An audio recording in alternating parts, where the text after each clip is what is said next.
हिंदुस्तान की मिसाइलों ने कराची से लेकर रावलपिंडी तक पाकिस्तान को धुआं धुआं कर दिया। भारत की घातक मिसाइलों ने पाकिस्तान के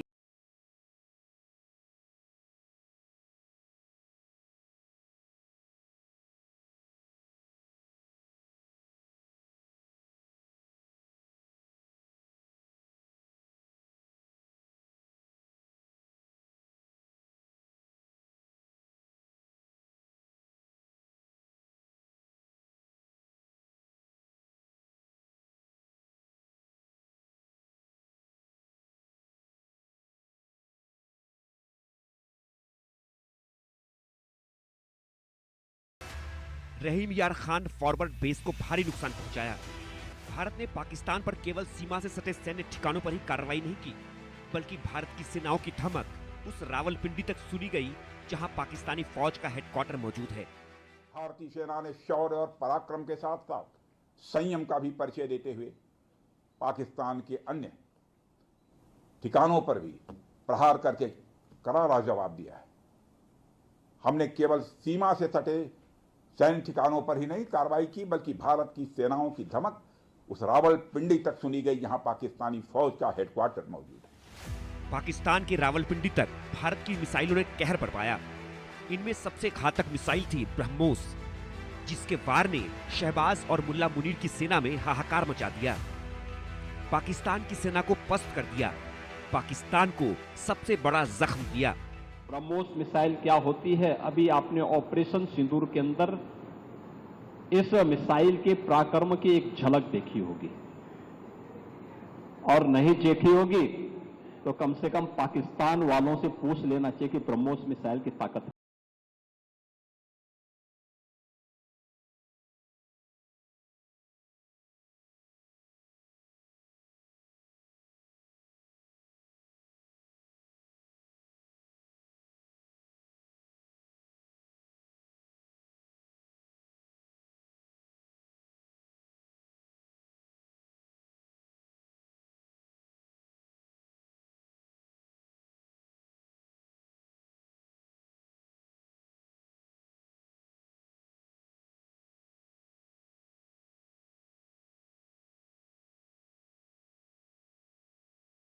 में हाहाकार मचा दिया। हिंदुस्तान की सेना ने साफ कर दिया है, छेड़ोगे तो छोड़ेंगे नहीं, घर में घुसकर मारेंगे।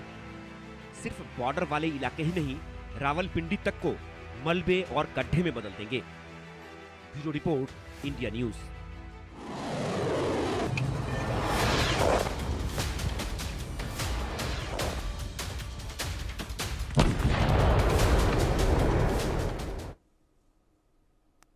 इस बीच सूत्रों के हवाले से इस वक्त की बड़ी खबर से शुरुआत कर लेते हैं। प्रधानमंत्री मोदी ने सेना को निर्देश दे दिए हैं, वहां से गोली चलेगी तो यहां से गोला चलेगा। निर्णायक मोड़ हवाई ठिकानों पर हमले थे, ऐसा कहा है। सूत्रों के मुताबिक ये खबर सामने आ रही है। भारत के हवाई हमले निर्णायक मोड़ की तरह थे, जिन्होंने प्रिसीजन अटैक की तरह काम किया। जहां पर हमला करना था, जहां पर बड़ा नुकसान पहुंचाना था, जिसका सबसे ज्यादा असर किया जाना था, वो निर्णायक हवाई हमले थे। लेकिन प्रधानमंत्री ने साफ कह दिया कि अगर गोली चली तो यहां से गोला चलना चाहिए।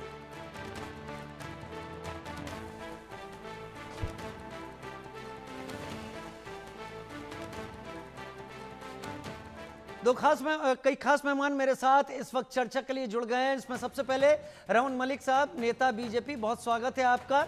ईशान त्यागी, प्रवक्ता कांग्रेस, मेरे साथ इस वक्त जुड़ गए हैं। साथ ही मेजर जनरल रिटायर्ड अनुज माथुर, आप देख रहे हैं अक्सर हमारे साथ शामिल होते हैं डिफेंस एक्सपर्ट के तौर पर। Group captain retired Tapesh Chaudhary, defence expert, और एस के सूद, पूर्व एडीजी बीएफ, मेरे साथ इस वक्त शामिल हो गए हैं। सबसे पहले रमन जी, मैं आपका रुख करता हूं। जो कुछ भी हुआ मैंने देखा, आपने भी देखा, और बहुत सारे लोगों ने देखा। मैं सवाल बहुत स्पष्ट सीधा सा, 2 मिनट आपके लिए, क्या पाकिस्तान अब सुधरेगा?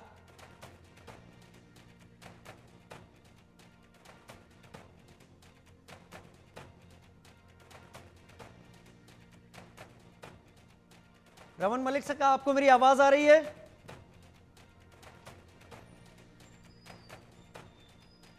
रमन जी को आवाज नहीं जा रही है, जल्दी कोशिश करेंगे, उनसे हम बात करेंगे। लेकिन अभी मैं ईशान त्यागी का रुख कर लेता हूं। ईशान भाई, क्या पाकिस्तान अब सुधरेगा? राजीव जी, मैं अपनी बात शुरुआत करने से पहले एक बहुत महत्वपूर्ण बात बोलना चाहूंगा। जरूर। और मैं उन लोगों को नमन करना चाहूंगा जिन्होंने पहलगाम में अपनी जान गंवाई। मैं उन लोगों को नमन करना चाहूंगा जो सीमाओं पे रह रहे हैं, जो पुंछ जैसे इलाकों में रह रहे हैं, जहां लगातार, चाहे वो राजस्थान के बॉर्डर हो, पंजाब के बॉर्डर हो, हमारे जम्मू कश्मीर के जो बॉर्डर पाकिस्तान से लगे हुए हैं, और जहां लगातार पाकिस्तान शेलिंग कर रहा था, बम गोले बरसा रहा था और मासूम लोगों की जान लेने का काम कर रहा था। तो जो मासूम जानें हमने गंवाई हैं अपने देशवासियों की, मैं उनको नमन करता हूं। उनके परिवार के साथ मेरी सांत्वना है और उनको जहां कभी भी जरूरत होगी तो देश की सरकार, पूरा विपक्ष और मैं स्वयं उनके लिए खड़ा हूंगा, उनके परिवार के साथ। मैं उन जवानों को भी एक बार नमन करना चाहूंगा जिन्होंने वीर गति को प्राप्त किया इस जंग में और जिनका सर्वोच्च बलिदान कभी भूला नहीं जाएगा भारत के इतिहास में।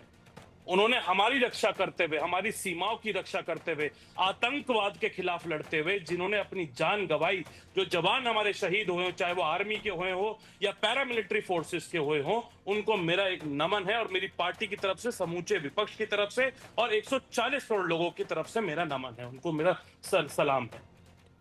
अब रही बात, देखिए पाकिस्तान की। पाकिस्तान एक ऐसा मुल्क है जो कभी भी अपनी हरकतों से बाज नहीं आ सकता। पाकिस्तान एक ऐसा मुल्क है जो लगातार 1947 से लेके आज तक आतंकवादियों का समर्थन करता आया है। पाकिस्तान एक ऐसा मुल्क है जो हमारे खिलाफ हमेशा इस तरह की जंग छेड़ता रहेगा। पाकिस्तान का इलाज होना चाहिए। ये समूचा विपक्ष सरकार को बार बार, एक अप्रत्याशित रूप से सरकार को पूरे विपक्ष ने, 140 करोड़ लोगों ने समर्थन देने का काम किया पहलगाम हमले के बाद और सरकार को खुली छूट दी। अब रही बात, देखिए जो हमने ऑपरेशन चलाया, ऑपरेशन सिंदूर, वो एक सफल ऑपरेशन था, इसमें कोई दो राय नहीं है। हमने आतंकी ठिकानों पे, आतंकी लॉन्च पैड्स पे और जहां जहां से भी आतंकी हमारी सीमाओं में घुसते थे, उनको सफाया करने का काम हमारी देश की सेना ने किया है। इस पर मुझे सेना के शौर्य पर कोई, मेरे को 1% का भी कोई डाउट नहीं है। अगर हमारी सेना को और छूट दी जाए या और छूट दी गई होती तो हमारी सेना पूर्ण रूप से पाकिस्तान को सबक सिखाने में समर्थ रखती है और वो खत्म करने का, आतंकवाद को भी और पाकिस्तान को भी नेस्ते नाबूद करने का काम करती है। देखिए राजीव जी, कल एक सीज फायर, बस मैं एक आखिरी बात बोलूंगा, उसके बाद आप मेरे से सवाल पूछ सकते हैं आगे या अपने पैनलिस्ट से पूछ सकते हैं। बोले। देखिए सीज फायर जो हुई उसका हम स्वागत करते हैं, लेकिन एक बात है कि सीज फायर का मीडिएशन किसने करवाया। सीज फायर की मतलब की मध्यस्थता हमने देखा कि किस तरह से डोनाल्ड ट्रंप साहब, जो पाकिस्तान, अमेरिका के, यूनाइटेड स्टेट्स ऑफ अमेरिका के राष्ट्रपति हैं, उन्होंने ट्वीट करके सीज फायर की जानकारी दी, जिसकी पुष्टि पाकिस्तान ने करी और उसके बाद भारत ने करी 6 बजे के आसपास कल शाम को। बस मैं ये जानना चाहूंगा कि किन टर्म्स पे, कि पाकिस्तान से हमें क्या क्या आश्वासन मिला और क्या पाकिस्तान पर हम भरोसा कर सकते हैं। क्या भारत की सरकार, भारत के 140 करोड़ लोग, ठीक है, पाकिस्तान क्या पर हम भरोसा कर सकते हैं? मैंने आपको पूरा समय दे दिया, आश्वासन मिला। हाँ, मैंने आपको पूरा समय दे दिया। मैं रमन मलिक का रुख करूंगा, लेकिन उससे पहले बड़ी खबर, ऑपरेशन सिंदूर पर इस वक्त की बड़ी खबर, जहां पर आर्मी चीफ ने सुरक्षा हालात की समीक्षा की है। वेस्टर्न फ्रंट पर पश्चिमी सीमाओं के सेना कमांडरों से बात की है, जवाबी कार्रवाई के लिए कमांडरों को खुली छूट दी है। प्रधानमंत्री ने यह कह दिया है कि अगर गोली चली तो इधर से गोला चलाया जाना चाहिए। जवाबी कार्रवाई के लिए सभी कमांडरों को छूट दे दी गई है। रमन जी हमारे साथ, रमन मलिक नेता बीजेपी इस वक्त जुड़े हुए हैं। रमन मलिक, आपने ईशान त्यागी जी को सुन लिया, अब आपसे भी वही सवाल, कोई भी हेरफेर नहीं करूंगा मैं, क्या पाकिस्तान अब सुधर पाएगा या सुधरेगा?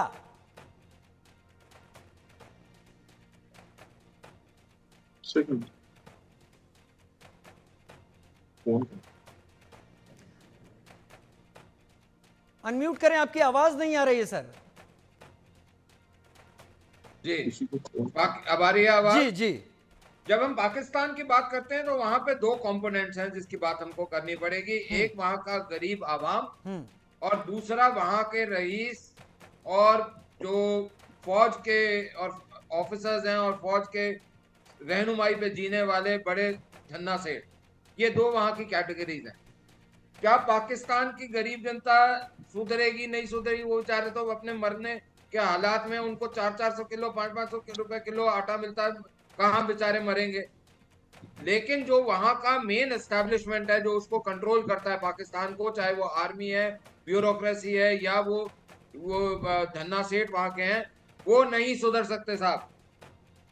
वेरी क्लियर, सांप की दुम है, कुत्ते की दुम है, वो नहीं सुधर सकते, उनका कोई नहीं है। They will again repeat it.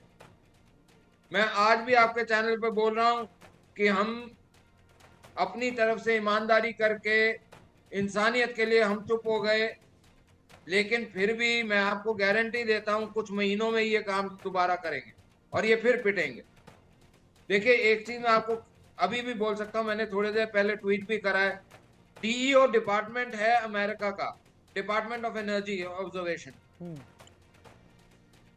Department of energy का एक एयरक्राफ्ट, उसका मैंने सबूत भी दिया है, that has landed in Pakistan. Department of energy का एरोप्लेन पाकिस्तान में लैंड करने का मतलब यह है they are taking care of the radiation. There is no other explanation of why Department of Energy would land in Pakistan. ये मैंने जो एक ओपन सोर्स रेडार्स का आता है, ओपन सोर्स एयरक्राफ्ट मूवमेंट का आता है, उसमें से निकाल के मैंने उसकी पिक्चर भी पोस्ट करी है, मेरे ट्विटर पे है। ठीक है। दूसरी चीज ये बड़ा क्लियरली बता दूं कि उन्होंने इसको सीज फायर एक्सेप्ट करा है, हमने इसको एक एग्रीमेंट एक्सेप्ट करा है। 12 तारीख को हम रिविजिट करेंगे, उसके बाद हम सोचेंगे कि क्या आगे और होना चाहिए नहीं होना चाहिए। रमन जी, बड़ा संक्षेप में मुझे अब इसका ही जुड़ा हुआ सवाल का जवाब दे दीजिए। जब आपको सब पता है, जब आपका अंदाजा है कि पाकिस्तान फिर ये करेगा, तो हम इस जगह पर आकर रुके क्यों? संक्षेप में देखिए, कोई भी चीज, और यहाँ पे मेजर जनरल साहब भी बैठे हैं, विंग कमांडर साहब भी बैठे हैं, एडीजी साहब भी बैठे हैं, आप सामान्य जीवन में क्या बोलते हैं क्या करते हैं उसमें, और फौज के जो कार्यक्रम हैं उसमें कौन सी स्ट्रेटेजिक पॉज लेना चाहिए जी, नहीं लेना चाहिए, क्या और आगे होना चाहिए, उसके क्या डेविस्ट्रेशन आगे होते हैं। हमारी फौज इस काबिल है कि हम वहां भी राख बना दें। ये मेरे को पक्का, ये देश को पक्का हो, ये ब्रह्मांड को पक्का हो गया। हमने जिस तरीके से 90 मिनट के अंदर उनके 11 हवाई अड्डों को निस्तो नाबूद कर दिया, उनके सिस्टम को, हमारी बीएसएफ ने वहां की आर्मी का बराबरी करी है। हमारी आर्मी तो अभी एक्शन में पूरी नहीं आई। ठीक है सर, मैं समझ गया। आपने कहा हमारी फौज इस काबिल है। एक मैं सर 10 सेकंड और लूंगा, सिर्फ 10 सेकंड और लूंगा कि गुरु गोविंद सिंह साहब बोलते थे, सच्चे बादशाह कहते थे कि हिम्मत वाला वो होता है जिसको ये पता हो कि उसके अंदर हिम्मत है, फिर भी वो अपने आप को रिस्ट्रेन करे, वो एक्चुअल में बलवान होता है। और भौंकने वाले तो बतेरे घूमते हैं। ठीक है, तो आपने कहा कि फौज के अंदर इतना मादा है कि वो कर सके, तो फिर किसके अंदर ऐसा मादा नहीं था कि चीजें रुक गईं? मैं आगे चलूंगा, लेकिन बड़ी खबर के साथ अपने डिफेंस एक्सपर्ट का रुख करूंगा। इसके साथ ही प्रधानमंत्री मोदी ने वाइस प्रेसिडेंट जेडी वैंस से बात की है। सूत्रों के हवाले से खबर आ रही है, प्रधानमंत्री मोदी ने अमेरिकी उपराष्ट्रपति से कहा है, पाकिस्तान अगर कुछ करता है तो जवाब विनाशकारी होगा। भारत ने पाकिस्तान को करारा जवाब दिया है। कोई भी किसी भी तरीके का वायलेशन, किसी भी तरीके का टेरर एक्ट एक एक्ट ऑफ वॉर माना जाएगा। भारत ने पाकिस्तान को करारा जवाब दिया है। मेरे साथ मेजर जनरल अनुज माथुर इस वक्त जुड़े हुए हैं। मेजर जनरल अनुज माथुर, सारे सवाल अपनी जगह रखते हूं, मेरे दिमाग में एक सवाल घूम रहा है। हो सकता है मेरी सोच इतनी बड़ी ना हो कि मैं थिंक टैंक्स की तरह बात कर पाऊं, लेकिन मैं एक चीज घूम फिर कर आता हूं। 7 अक्टूबर 2023 के इजराइल में हुए इंसिडेंट के बाद आज तक इजराइल को अमेरिका मनाने की कोशिश कर रहा है कि सीज फायर कर लो, चीजों को खत्म कर लो, लेकिन इजराइल कह रहा है खतरा टला नहीं है, वो मार रहा है, पिन पॉइंट करके रुक नहीं रहा है। तो ऐसा क्या हुआ 2 दिन के अंदर हम रुक गए? क्या खतरा टल गया है? राजीव, खतरा कोई नहीं टला है। आपको मैं 2-3 बातें बता देता हूं उससे पहले कि मैं जवाब दूं। मेरी एक छोटी सी गुजारिश रहेगी, अभी इस विषय पर राजनीति करने का समय नहीं आया है, तो कृपया ना आप राजनीति होने दें या ना इसकी बातचीत करें। अभी हम सिर्फ और सिर्फ सेना की और जो हुआ है उसकी बात करते हैं। देखिए, इजराइल का वहां पर इजराइल की क्या समस्या है? इजराइल लड़ रहा है अपने सर्वाइवल के। अगर इजराइल नहीं लड़ेगा लगातार तो वो that Israel will cease to exist. जबकि भारत एक सुपर पावर बनने की राह पर है। तो अगर राजीव, ये इस बात को समझने की जरूरत है, बिना राजनीति का दिमाग इसमें घुसाए हुए, अगर भारत को उस सुपर पावर बनने की राह में कई लोग, मैं बताता हूं राजीव, ये जो लड़ाई हमारी थी वो एक पाकिस्तान से नहीं थी। ये लड़ाई हमारी थी पाकिस्तान प्लस तुर्की plus Malaysia plus Azerbaijan plus China plus American deep state plus enemies with in our country. It was a combined fight. अब उसमें कहीं ना कहीं आप देखिए जो जिस प्रकार से जो इवेंट्स अनफोल्ड हुए हैं, पहले तो मैं ये बता देना चाहता हूं कि मीडिएशन कुछ नहीं हुआ है, इसमें कोई शक नहीं रखना चाहिए किसी को भी, कोई मीडिएशन वाली बात इसमें नहीं है। मेरा मानना ये है कि मेरा माय पर्सनल टेक, मैंने भी 4 दशक फौज में निकाले हैं, एडीजी साहब बैठे हैं, वो भी इस बात की तस्दीक करेंगे। तो मेरा ये कहना है कि हमारा और इजराइल का जो डायग्राम है वो बिल्कुल अलग है। इजराइल अपने सर्वाइवल के लिए लड़ रहा है, हम सुपर पावर बनने के लिए आगे बढ़ रहे हैं। लड़ना और आगे बढ़ना 2 अलग अलग चीजें। दूसरी बात, इजराइल के खिलाफ उसको खत्म करने के लिए कोई शक्तियां विश्व की काम नहीं कर रही। हमारे को प्रगति करने से रोकने के लिए अमेरिकन डीप स्टेट से लेके, चाइना से लेके, यूरोपियन कंट्रीज से लेके, कहीं ना कहीं कुछ और ब्रिटिश और वो लोग तमाम काम कर रहे हैं। तो मेरा ये मानना है कि एक लेसन, और देखिए जो उद्देश्य, जिस उद्देश्य से ये चीज शुरू की गई थी, वो उद्देश्य मेरे को लगता है कहीं ना कहीं पूरा होता हुआ नजर आ रहा। आप हमारा हमला उनके, अदरवाइज आपको बताता हूं कि हमारी जो स्ट्रेटेजी होनी चाहिए थी लड़ाई लड़ने की, अगर आप युद्ध कर रहे हैं दूसरे देश से, तो युद्ध होता है जब आप स्ट्राइक, जो पहली स्ट्राइक अगर आपने करी है, ये पहली बार इतिहास में हमने पहले स्ट्राइक करी है बाय द वे, है, तो जो पहली स्ट्राइक हमने करी है तो उसमें उसके एयर बेसिस को स्ट्राइक किया जाता है, उसके नेवल बेसिस को स्ट्राइक किया जाता है, उसके लॉजिस्टिक इंस्टॉलेशन को स्ट्राइक किया जाता है, उसके कम्युनिकेशन सेंटर्स को स्ट्राइक किया जाता है। हमने छोटी छोटी जगहों पर हमले किए क्योंकि हमें उनकी पूरी डिटेल पता थी कि आतंकवादी कहाँ छुपे हुए हैं, कहाँ उनके जो क्या कहते हैं ट्रेनिंग सेंटर्स हैं, कहाँ उनके अड्डे हैं। और 24 की 24 मिसाइल एक साथ लगी है। राजीव, मैंने कल भी कहा था, आज फिर दोहरा रहा हूं, जिस कंपनी ने स्कैल्प मिसाइल बनाई है वो भी 24 में से 24 मिसाइल लगने की गारंटी नहीं देती। और आपकी सेनाओं ने 24 की 24 मिसाइल एक साथ टारगेट के ऊपर इफेक्ट के लिए फायर करके दे दी उस परिस्थिति में जब दोनों तरफ जंग का माहौल था, दोनों सेनाएं पूरी तरह से तत्पर थी और पाकिस्तान की एयर डिफेंस भी कम की चीजें नहीं है, ये बात आप मान ली। बावजूद उसके तो ये जो हुआ है ये सीधा उसके आतंक के ऊपर प्रहार हुआ है। और मेरा अब तीसरी बात बताता हूं कि उसका जो व्यापक असर है, वो व्यापक असर क्या हुआ है। आप ये जो सीज फायर आया है, ये सीज फायर किसी अमेरिका, चाइना, किसी की वजह से नहीं आया है। ये सीज फायर इसलिए आया है कि हमारे जो स्ट्राइक्स हुए थे, और खास करके वो स्ट्राइक, एक minute please Rajiv, let me finish, जो स्ट्राइक हमने उनके करियाना हिल है सरगोधा के पास, वहां पर उनके, जिसकी वो बकवास करते रहते हैं कि हमने दिवाली के लिए नहीं खरीदे, उसका कहीं ना कहीं कुछ वहां पर है।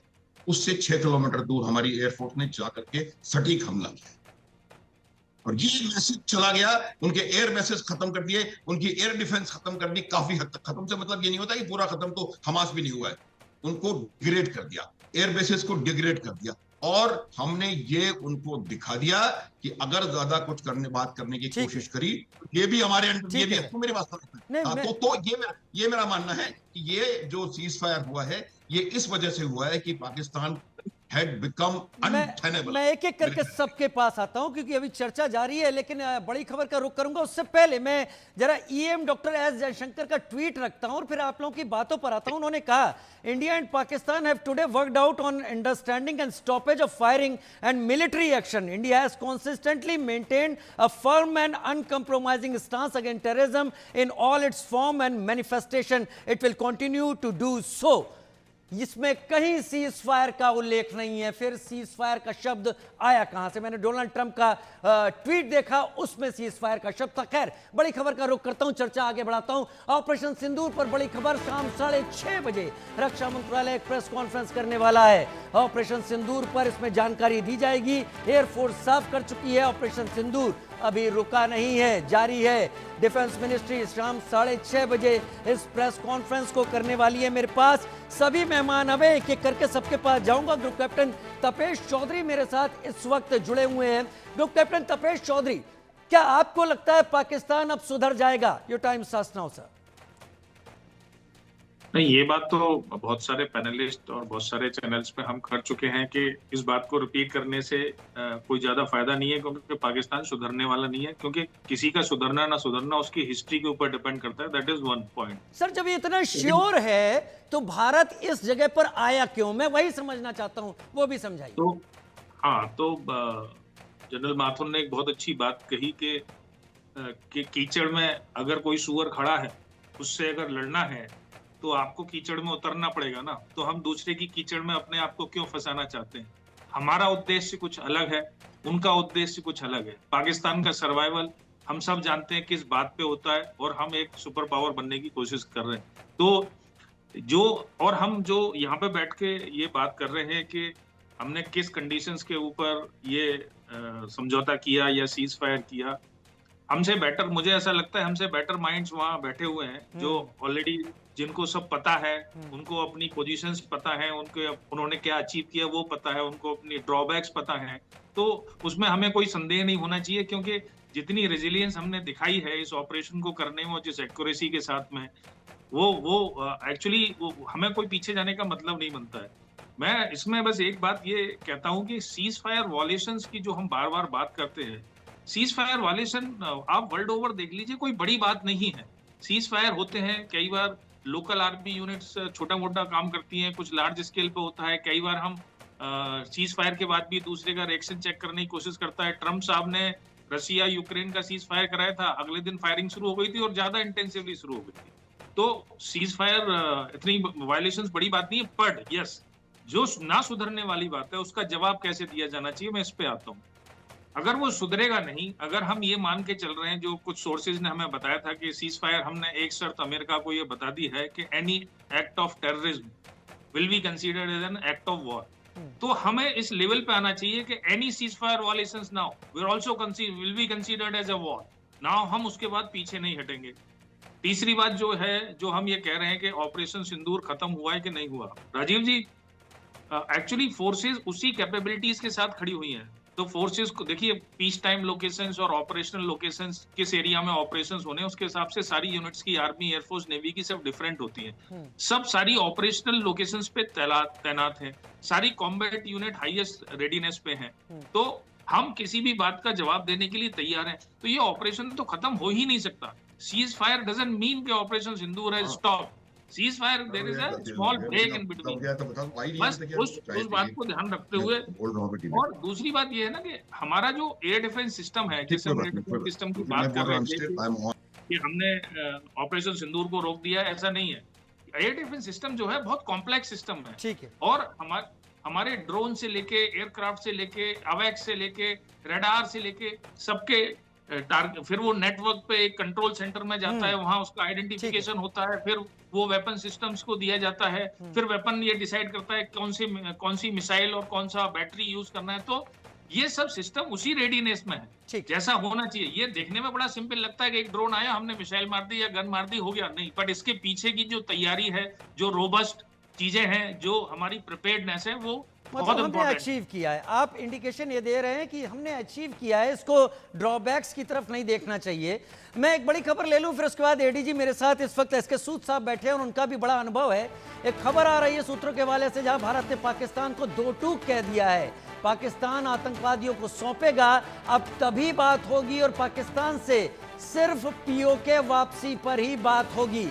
हमें किसी मीडिएटर की, मध्यस्थ की जरूरत नहीं है।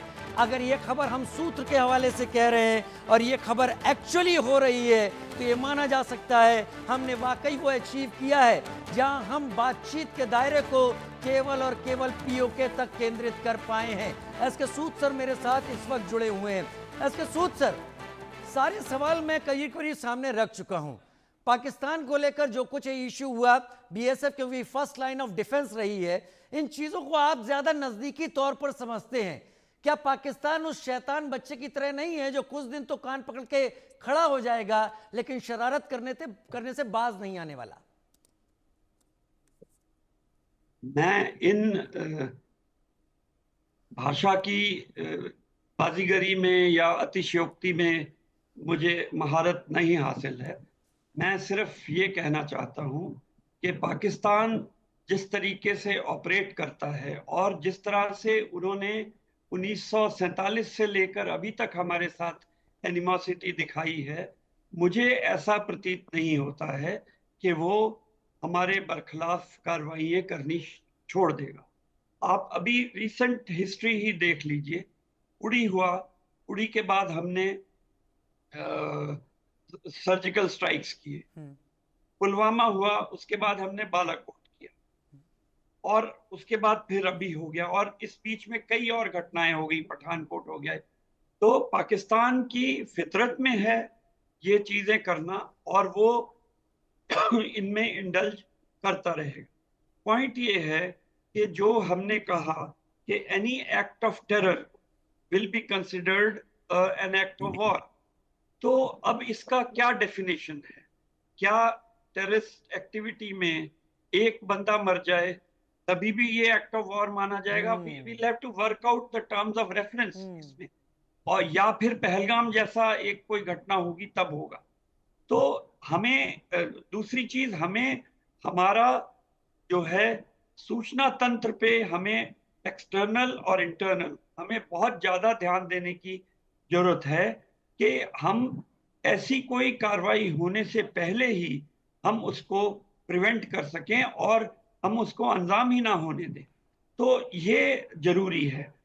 इस ऑपरेशन सिंदूर से जो शुरू में बताया गया था कि सेनाओं को पूर्ण स्वतंत्रता दे दी गई है, तो पूर्ण स्वतंत्रता का मतलब तो ऐसा मैंने नहीं सुना कि पूर्ण स्वतंत्रता का क्या मतलब है।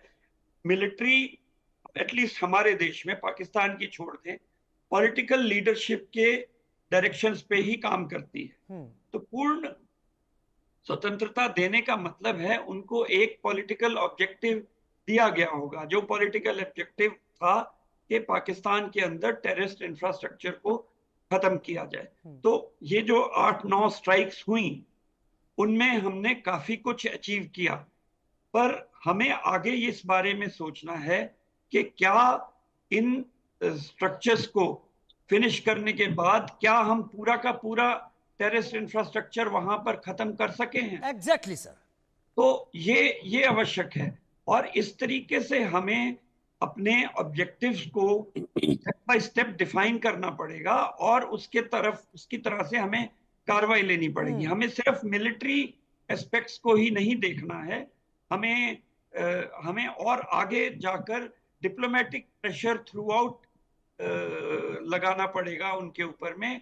हमें जैसा इंडस वाटर ट्रीटी का एक्शन लिया गया, तो इस तरह का प्रेशर जिससे उनकी इकोनॉमी सफर हो और उनकी जनता, उनकी सेना, उनके सरकार के बरखिलाफ एक्शन लेने के लिए तैयार हो, तो ऐसी चीजों पर हमें और ध्यान देना पड़ेगा। War is the last resort, और वॉर का जो हम कहते हैं एस्केलेटरी लैडर, जब एक दफा शुरू होता है तो वो एस्केलेटरी लैडर का कहीं पता नहीं होता कि किस जगह पर जाके खत्म हुए, और उसमें लीडरशिप जो है, हमारी लीडरशिप, उनकी लीडरशिप, उनका मेंटल स्टेटस, मेंटल एटीट्यूड क्या है, उसका बहुत ध्यान है। कोई मैडमैन हो इदी अमीन टाइप का, या इवन इन्हीं ये जनरल साहब जो पाकिस्तान के चीफ हैं उनके जैसा, तो वो एस्केलेटरी लैडर में एकदम से आगे बढ़ जाएंगे और वाइड रेंजिंग डिस्ट्रक्शन हो जाएगा।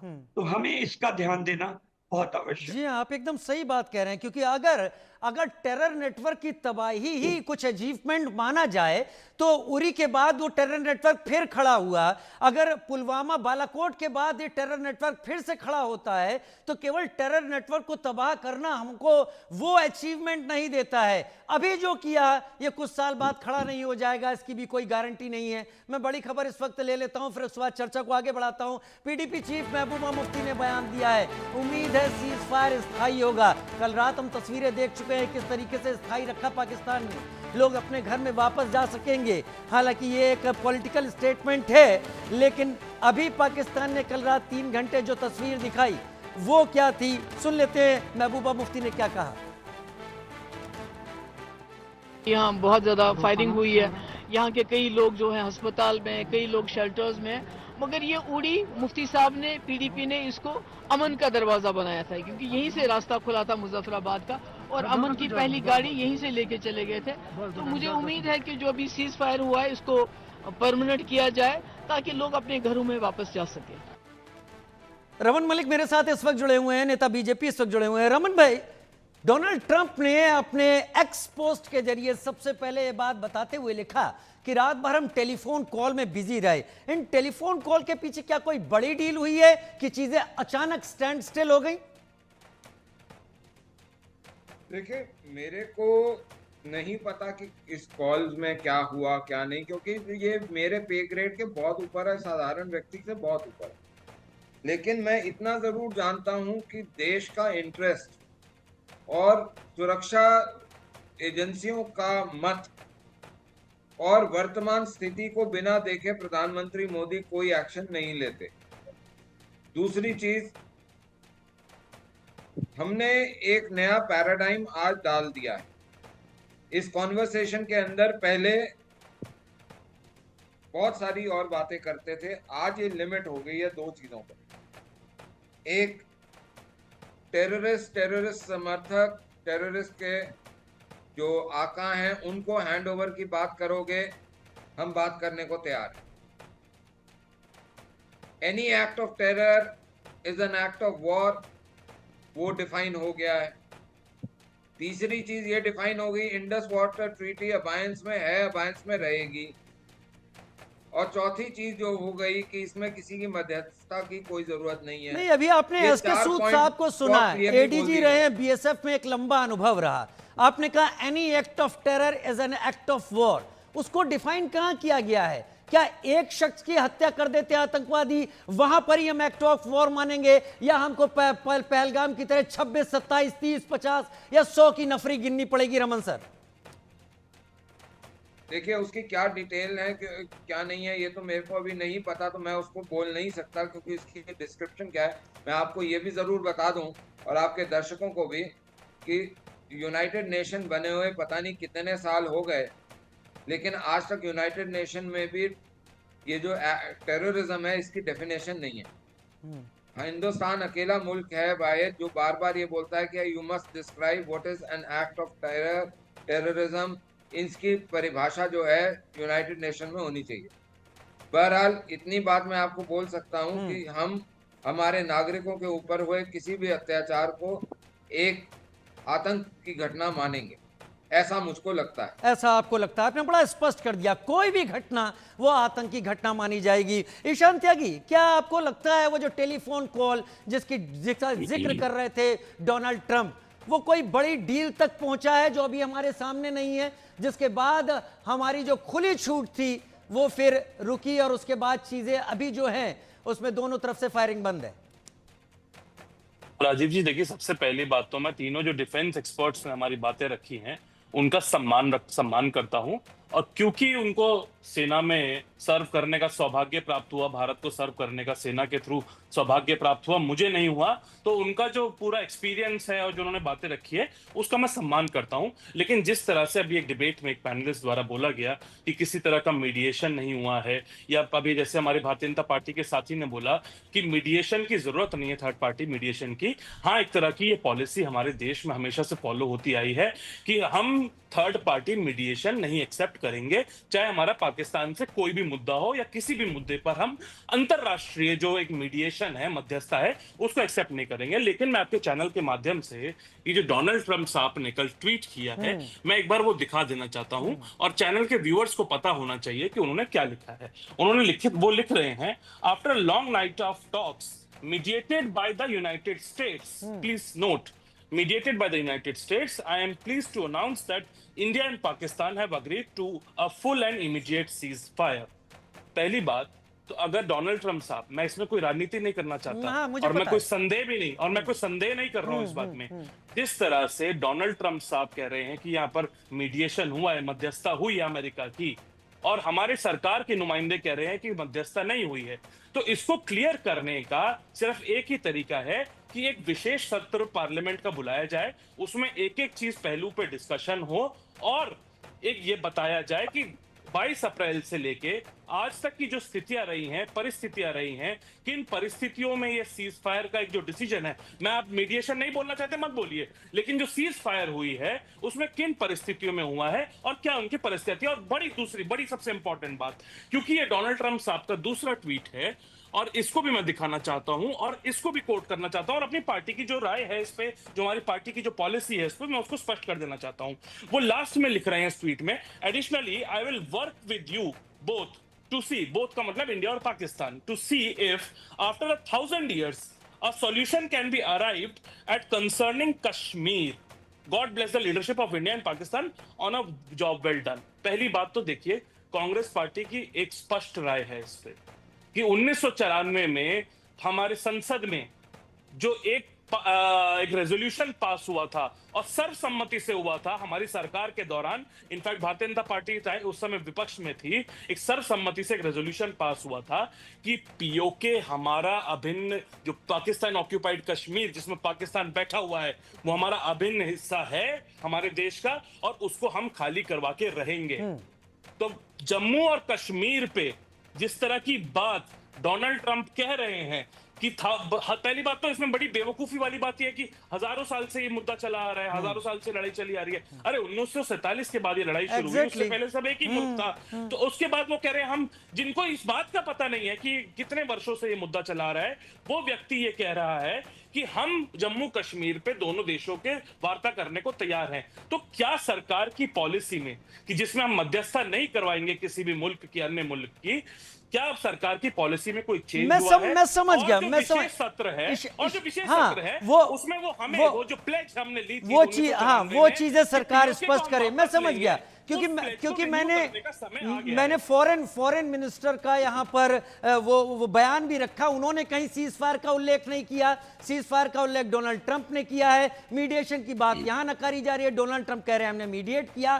तो कई चीजें हैं जिनको साफ होना चाहिए। लेकिन बड़ी खबर लूं, उसके बाद अनुज माथुर जी का रुख करूंगा एक टफ क्वेश्चन के साथ, क्योंकि इसका जवाब मुझे अभी तक समझ में नहीं आया है। भारत की ओर से एक टीम यूएन जाएगी, पाकिस्तान पर आतंक का सबूत लेकर ये टीम जाएगी, और अगले हफ्ते यूनाइटेड नेशंस में ये सबूत रखे जाएंगे। अब पाकिस्तान जो अब तक कश्मीर और तमाम मुद्दों को यूएन पर उठाता रहा था 1972 शिमला एग्रीमेंट के बाद, वो क्या इन चीजों से सहमत होगा या प्रभावित होगा, ये देखना होगा। और यूएन कितना कारगर रहा, ये भी एक बड़ी बात रहेगी। क्या यूएन अब अपनी प्राथमिकता या प्रासंगिकता खो चुका है, इस पर भी लोग बात कर सकेंगे। मेजर जनरल अनुज माथुर, बड़ा स्पष्ट सवाल, थोड़ा मैंने जानने की कोशिश की, मैं सवाल जो पूछूंगा उसको इतर मत ले जाइएगा। पाकिस्तान को जो आईएमएफ का अभी $2.3 बिलियन का जो लोन पैकेज मिला है, क्या उसके पीछे इस फायरिंग के रुकने का कोई मकसद है? क्यों? क्योंकि भारत लगातार इस पैकेज को दिए जाने का विरोध कर रहा था, लेकिन जब वोटिंग की बात आई तो भारत एब्सटेन कर गया। चीन समर्थन में था पाकिस्तान के, लेकिन जब वोटिंग की बात आई तो चीन एब्सटेन कर गया, यूके यूएस इसमें फेवर में चले गए और रूस भी एब्सटेन कर गया। यह समीकरण कुछ समझ में नहीं आए।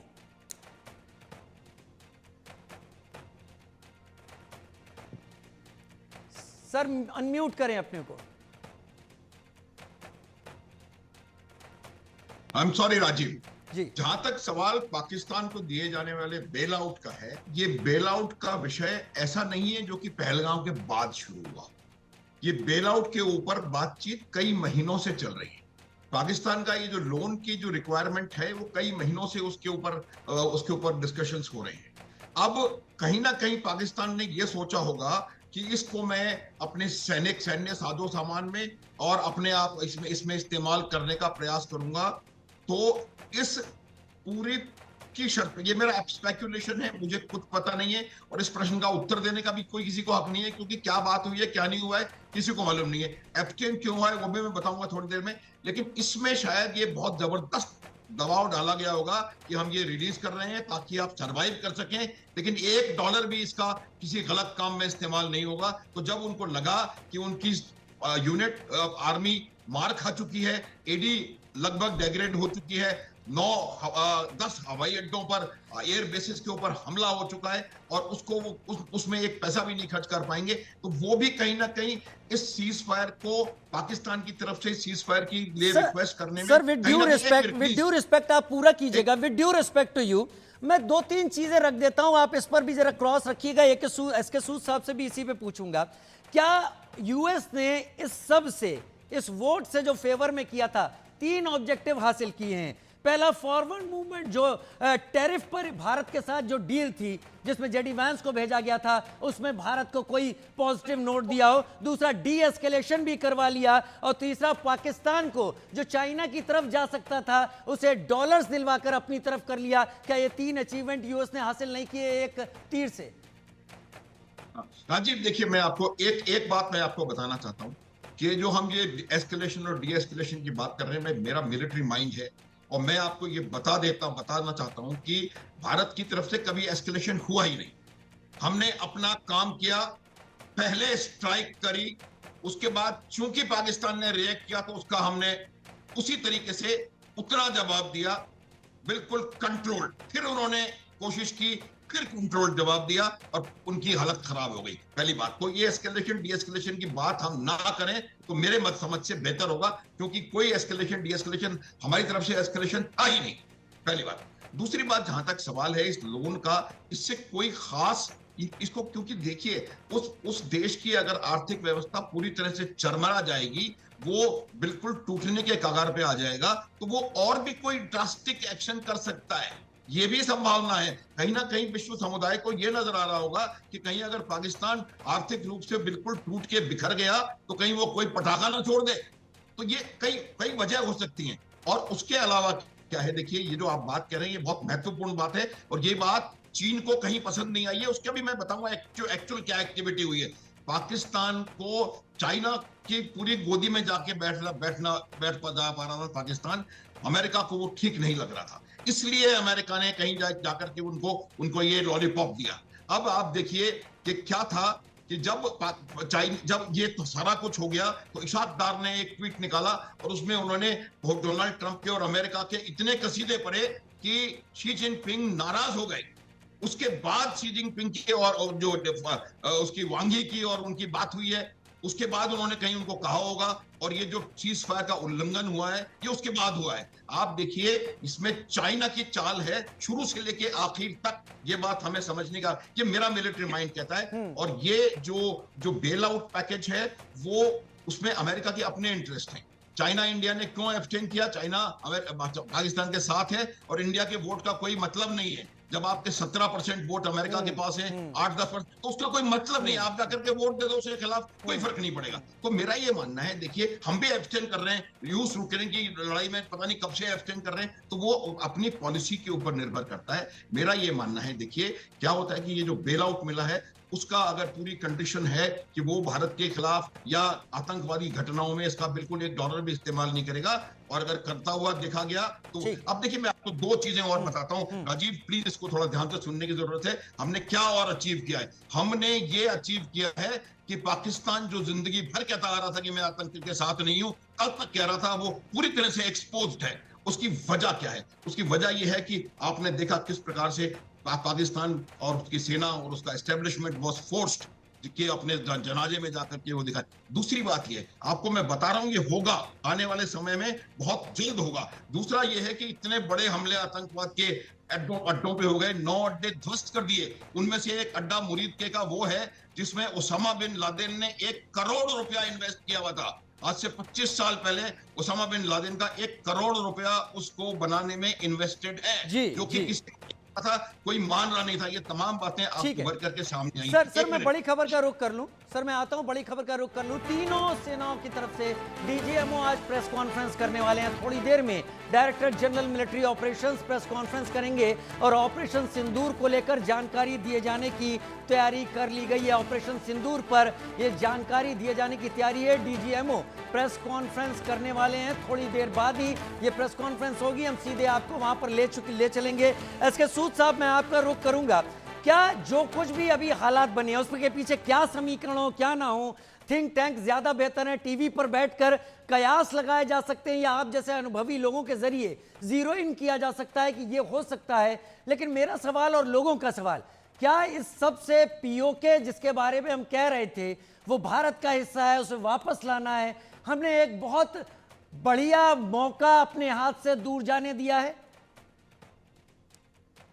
नहीं, पीओके हमारा हिस्सा है, इसमें कोई शक नहीं है, परंतु पीओके को वापस लेने के लिए बहुत एफर्ट्स की जरूरत है, जो मुझे लगता है कि आजकल के हमारे जो इकोनॉमी के और मिलिट्री लेवल्स हैं उसके अधिकार क्षेत्र में और उसके परव्यू में आते हैं। तो अभी मेरे ख्याल में अभी हमें पीओके को वापस लेने की बात ठीक है, पब्लिक इमोशंस को बढ़ाने के लिए कह दी जाए वो बड़ी अच्छी बात है, परंतु मुझे अभी ऐसा नहीं लगता कि ये ऐसा संभव है करना इस परिस्थितियों में। जहां तक पाकिस्तान अमेरिका के हस्तक्षेप या जो कुछ भी आप कहें उसकी बात है, तो मुझे लगता है कि अमेरिका का मेन इंटरेस्ट ये था कि यहाँ पर ज़्यादा बात बहुत बढ़ ना जाए, क्योंकि कल की रिपोर्ट्स थी जो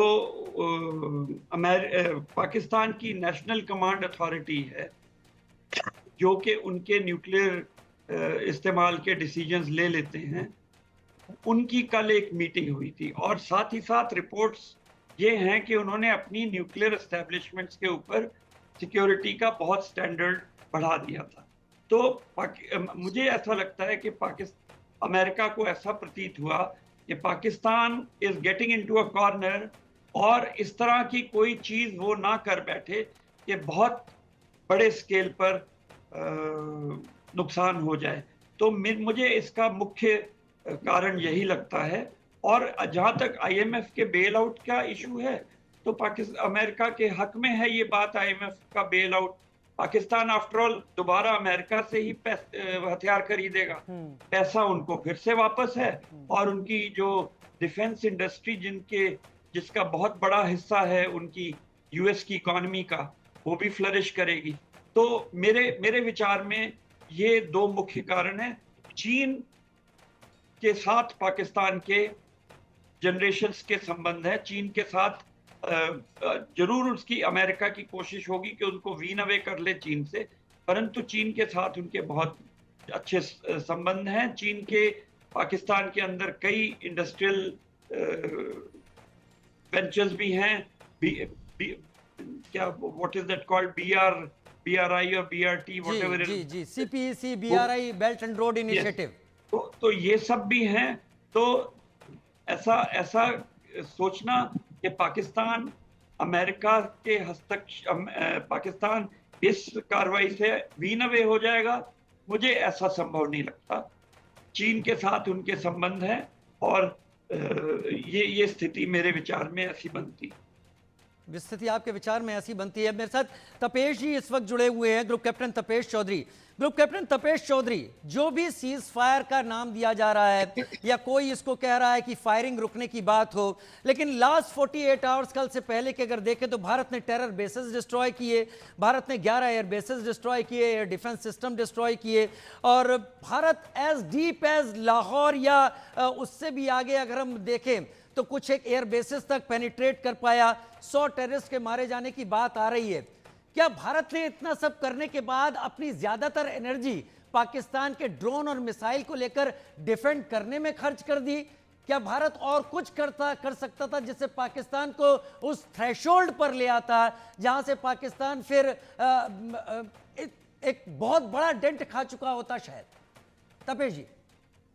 राजीव जी, जो वर्ल्ड के आज की डेट में समीकरण है, हमारे एक पैनलिस्ट ने बोला कि आज की डेट में मुझे नहीं लगता कि पीओके वाली बात के लिए सही स्थिति है, नहीं है। देखिए, हर चीज का ना एक प्रोपोर्शनेट एक्शन होता है।